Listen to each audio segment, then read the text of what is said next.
Hola, bienvenidos a todos. En la charla de hoy les vamos a contar cómo desplegar infraestructura mientras nos tomamos unos mates tranquilamente. Antes que nada, nos vamos a presentar. Mi nombre es Luis Muñoz y voy a estar el día de hoy junto a Marcelo Amedler contándoles de qué se trata cuando hablamos de despliegue de infraestructura mediante software. Marce, ¿estás por ahí? Sí, Lucho. Hola a todos. Les agrego que ambos somos Cloud Engineer en Naranja X y además somos apasionados por las nuevas tecnologías. Ahora sí, 6 u 8.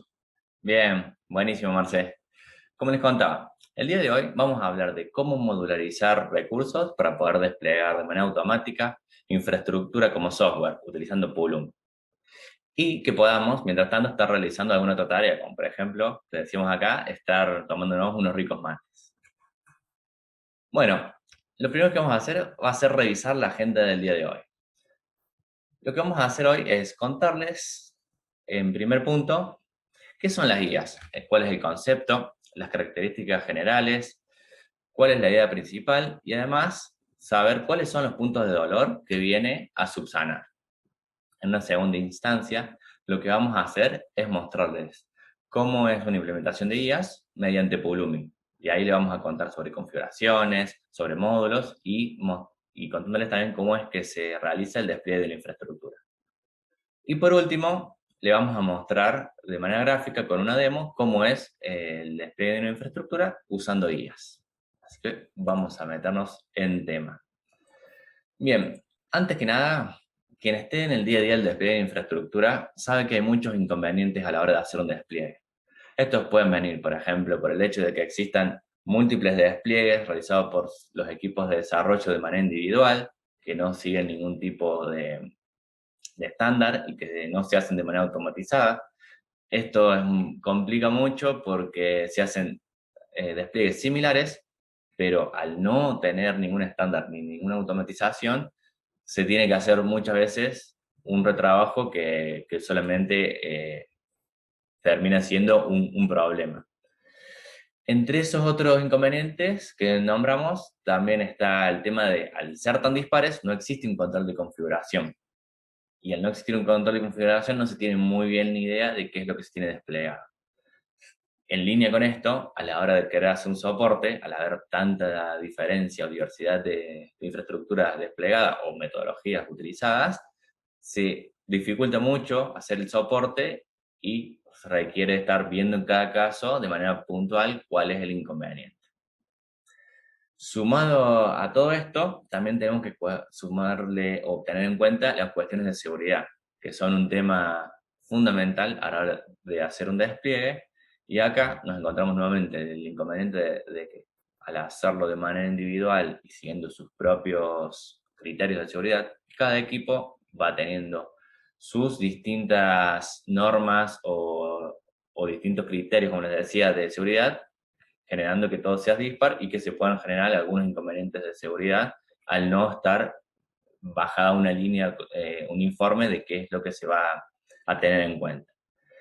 Así que bien, esos serían unos inconvenientes, y si además le sumamos las cuestiones de, por ejemplo, si un día queremos hacer un escalamiento de nuestra infraestructura, si tenemos todo manual o sin automatizar, tenemos que ir a la consola de algún proveedor, por ejemplo, AWS, hacer el cambio de la cantidad de instancias que necesitamos, y eso requiere de tiempo, de haber que hacer toda esa parte, todo manual, que dificulta y que a su vez acarrea o genera que haya muchas probabilidades de cometer errores. Así que bueno, eso es más o menos lo que tenemos los inconvenientes a la hora de hacer un despliegue de infraestructura. Así que bueno, teniendo todas estas cuestiones en vista, vamos a plantear cuáles son los objetivos o qué es lo que viene a proveernos la infraestructura como software para darnos una mano para solucionar.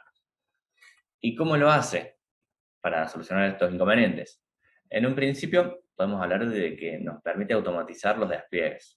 Y esto es un poco lo que les comentaba al principio, que si tenemos distintos equipos de desarrollo que requieren entornos similares, se puede agarrar y ir replicando y automatizando los despliegues de manera tal de que para recursos similares podemos tener todo esto en un código como si fuese algo así como una receta, y reutilizarlo para despliegues similares. Por esto mismo, al tener la infraestructura por escrito, también si necesitamos hacer un escalamiento, no tenemos que ir a la consola de algún proveedor, sino hacerlo directamente y mediante el código de manera sencilla. Es decir, modificamos un par de parámetros en el código y el escalamiento lo estaríamos realizando. Al tener la infra como código, también el soporte se hace mucho más simple, ya que todo lo que tenemos desplegado, todas las modificaciones, quién hizo las modificaciones, todo eso está a modo de control de configuración en el código. Y además, la cuestión de que les nombraba antes de la seguridad, también nosotros podemos tener criterios de seguridad puestos a la hora de realizar los despliegues, de manera tal de que si no se cumplen estos criterios, no se realiza el despliegue, de manera tal de evitar que salga a la calle una infraestructura que sea vulnerable a ser atacada. Bien, si vamos al concepto duro y puro de qué es lo que son las guías, y buscamos en internet, nos dice que las guías o infraestructura como software permite a las organizaciones controlar cómo se distribuyen y optimizan las cargas de IT para maximizar el valor de las implementaciones de infraestructura. ¿Y qué sería todo esto? Esto es algo así como decir que son implementaciones que nos permiten desplegar y mantener nuestra infraestructura de manera automática y controlada sin la necesidad de tener que interactuar directamente con los proveedores de infraestructura, ya sea cloud u on-premise.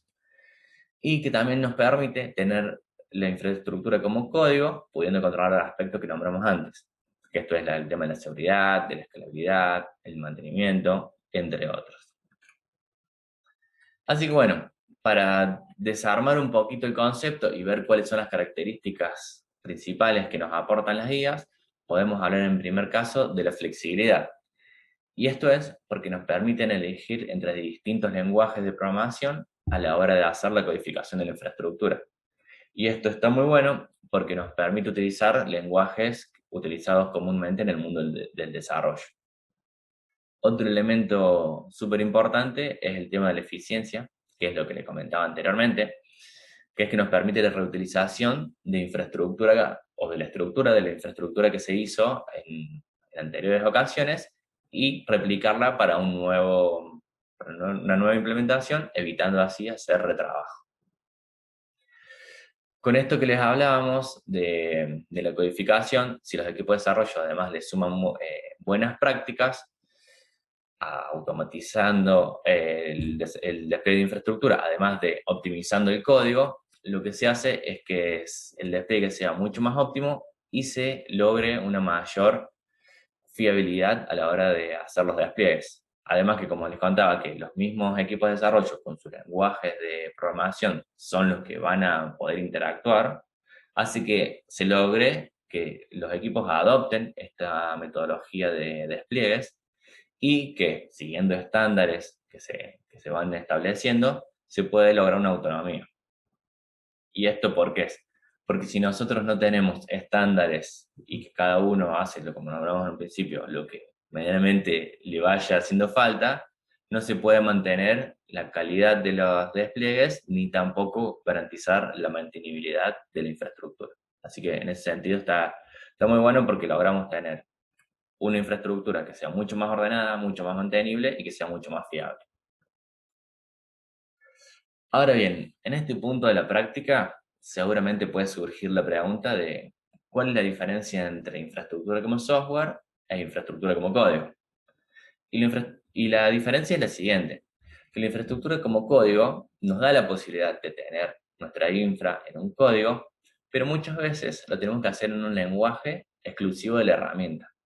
Por nombrar un ejemplo, Terraform utiliza su propio lenguaje de codificación de infraestructura para hacer los desarrollos. En el caso de las guías, como les comentaba anteriormente, se pueden utilizar lenguajes de codificación que son más comunes y familiares en el mundo del desarrollo, como puede ser Python, Go, .NET o TypeScript, por decir algunos. Que esto lo que nos hace es que no solo podamos poner nuestra infraestructura como código, sino que además sumarle las buenas prácticas de desarrollo, lo cual le da ese plus de que además de codificarlo, lo podemos o podemos meter nuestro desarrollo de infraestructura en el circuito del factoring de desarrollo, que eso está muy bueno. Pero, ¿qué quiero decir con todo esto, digamos, de meterlo en el factoring de desarrollo? Es meterlo en el ciclo de decir que nosotros agarramos, diseñamos nuestra infraestructura, la diseñamos, perdón, la desarrollamos, que esto sería la parte de codificarla, y algo muy importante, que gracias a que son lenguajes utilizados en el mundo del desarrollo, podemos testearla a la infraestructura o al código antes de hacer la implementación en el proveedor. De esta manera, lo que hacemos es obtener un feedback al momento del testeo para saber si nuestro código pasa, si no pasa, si tiene vulnerabilidades, si existe algún error, si tiene deficiencias o lo que nos aparezca en esa etapa. Con lo cual, en este punto, volvemos a la etapa de desarrollo y entramos en un proceso de iteración hasta lograr obtener un código que sea pulido y que sea óptimo a la hora del despliegue. Entonces, nosotros vamos a tener un código que ya lo testeamos, que es seguro y que es confiable. Entonces, recién en ese punto, hacemos el despliegue de infraestructura. Así que, bueno, con este pantallazo de las guías, los dejo con Marce para que les muestre cómo se aplican las guías mediante el uso de Pulumi. Bueno, ok, Lucho, ya nos explicaste un poco los conceptos de las metodologías JAS y en Naranja X se decidió implementarlos, apostando a una idea innovadora, aunque la herramienta elegida no fuese la más usada en el mercado de IT. Pulumi nos brinda las herramientas que necesitamos para desarrollar código con un lenguaje común, tanto a desarrolladores como a DevOps, y con sus clásicas estructuras de control. Además de permitirnos usar programación orientada a objetos y poder integrar el despliegue de infra en nuestro workflow del día a día. Supongamos que queremos desplegar algún recurso, por ejemplo, un recurso networking de tipo VPC.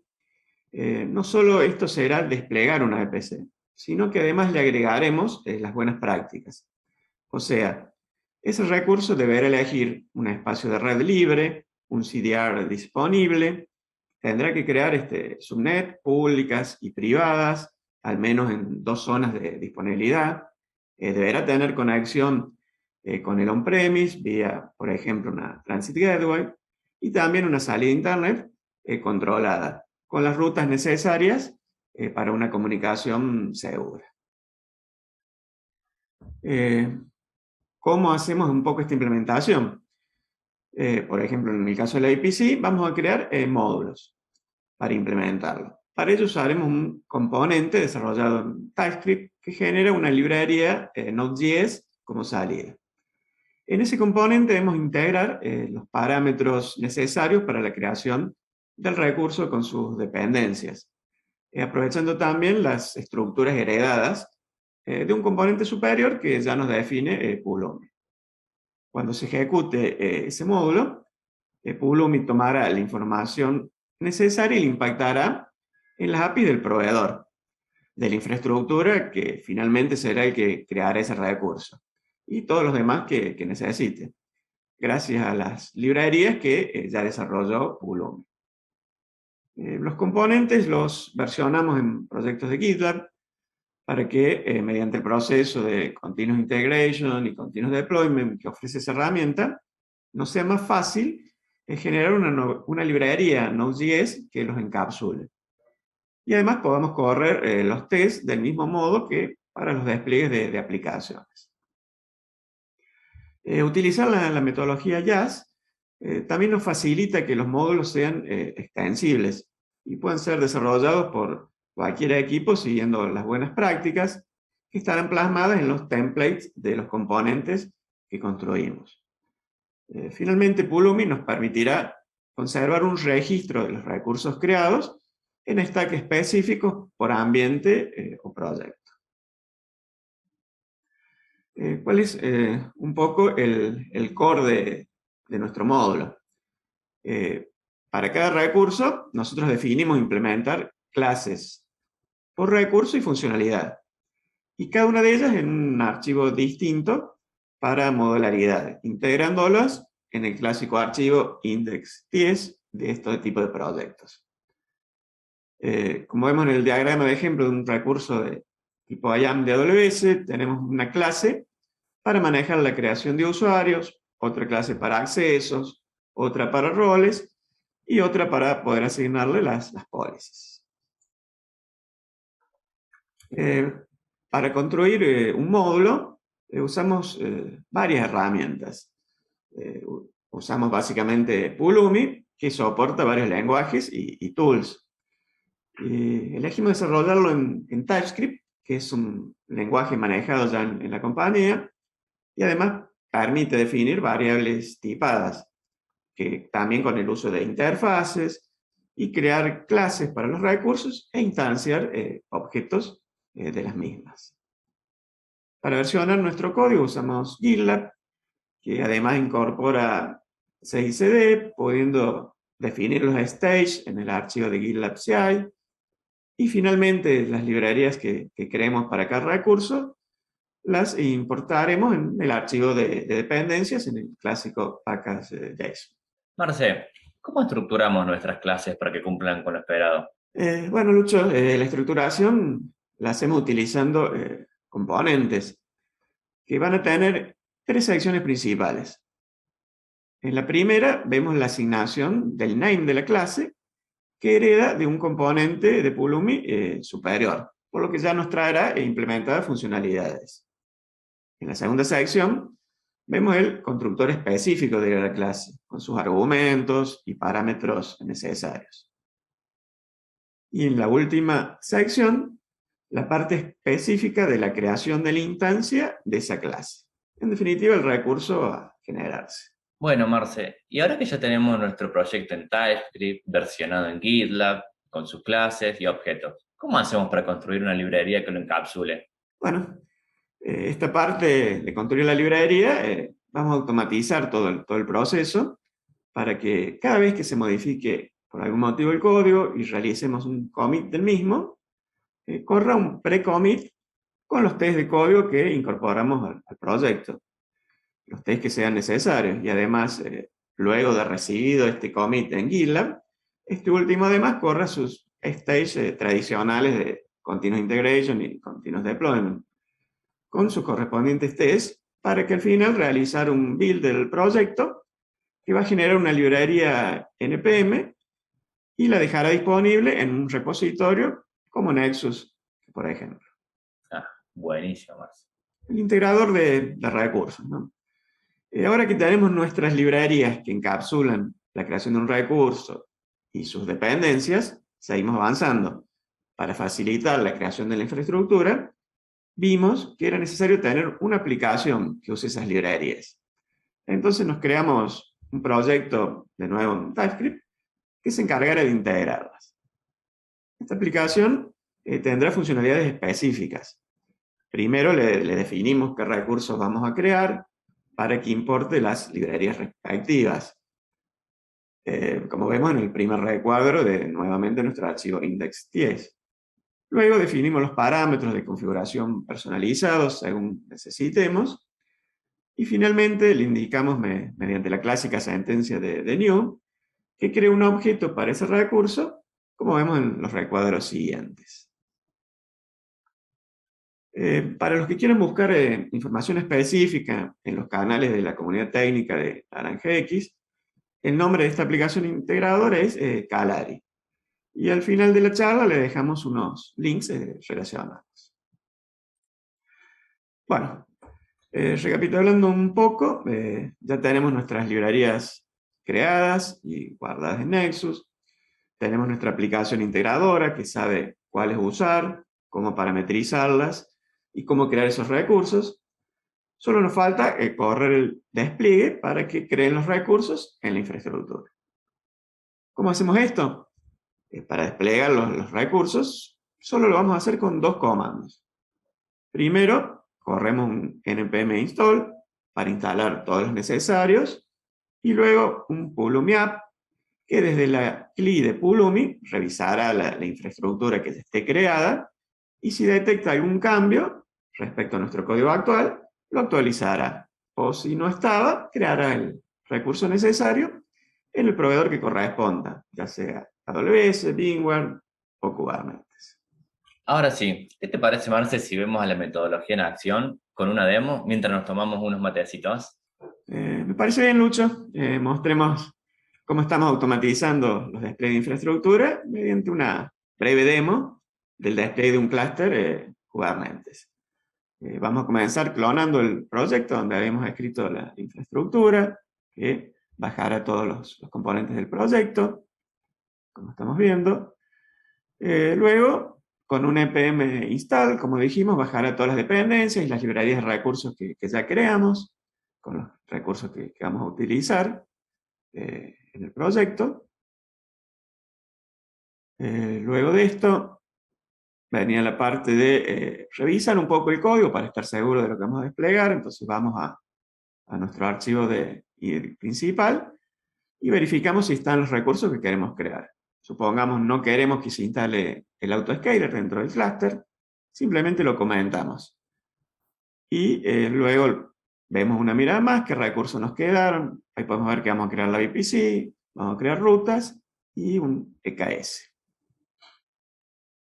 Finalmente vamos a nuestro environment y nuestro archivo de configuración y revisamos la configuración específica para el ambiente donde lo vayamos a desplegar.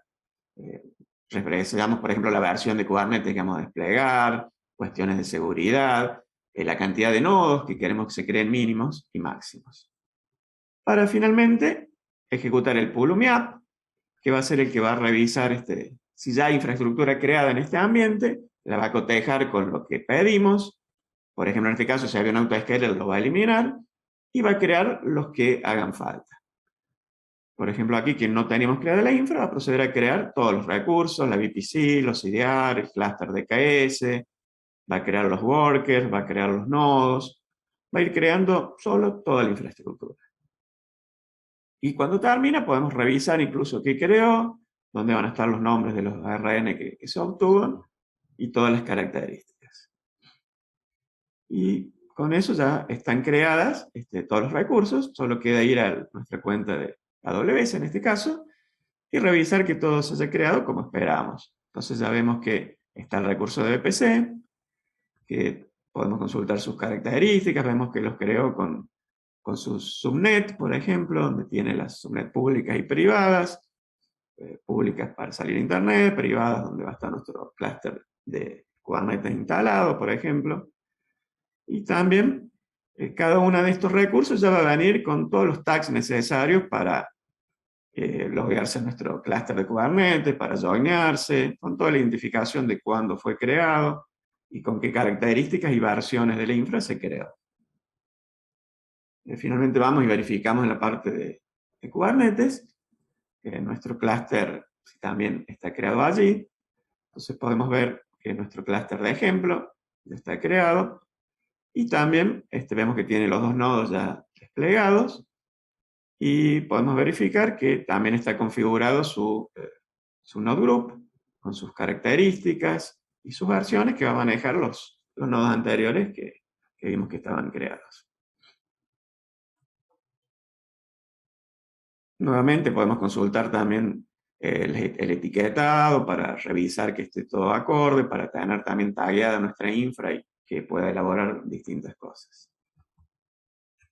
Bueno, por suerte la demo salió bien, todo se creó, como si estuviese pregrabada. Y ahora los dejo con Lucho que nos contara un poco de los beneficios de utilizar estas prácticas. Buenísimo, Marce.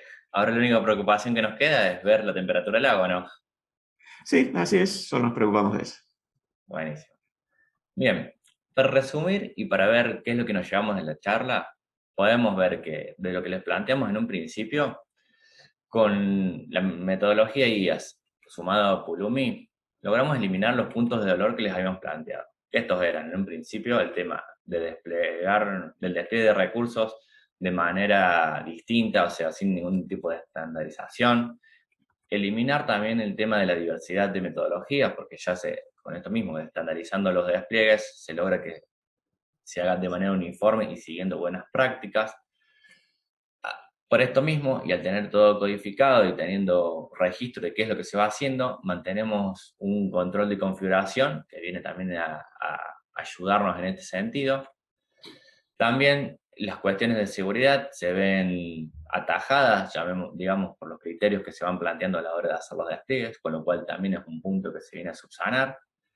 En cuanto a las cuestiones de soporte, al tener toda la infra organizada y estandarizada, se simplifica muchísimo y se facilitan a la hora de tener que hacer actualizaciones de infraestructura. Se hace todo de manera general, sin tener que ir, en el caso de ir pormenorizando en distintos casos, ¿no? Se hace de manera general.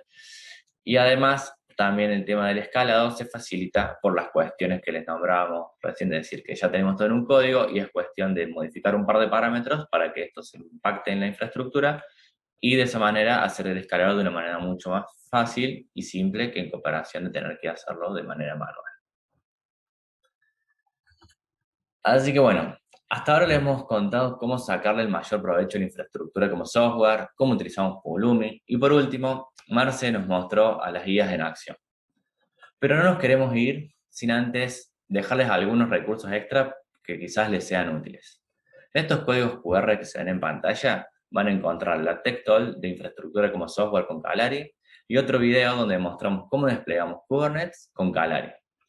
Si les gustan los recursos, les dejamos también las dos partes de un análisis que hicimos de Pulumi que están en Medium. Y si quisieran conocer algunos otros temas que se hablan en la comunidad técnica y si les gustan los podcasts, les compartimos el link de un podcast X, un lugar donde hablamos de tecnología en primera persona.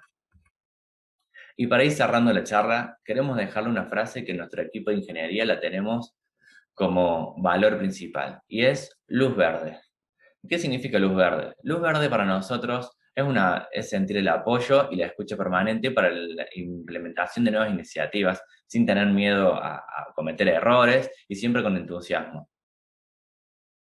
Y esto se lo queremos contagiar a ustedes para que también tengan ese espíritu en sus equipos de desarrollo, para que puedan implementar nuevos desafíos y crecer día a día, probando nuevas tecnologías y buscando el desarrollo tanto personal como el del equipo.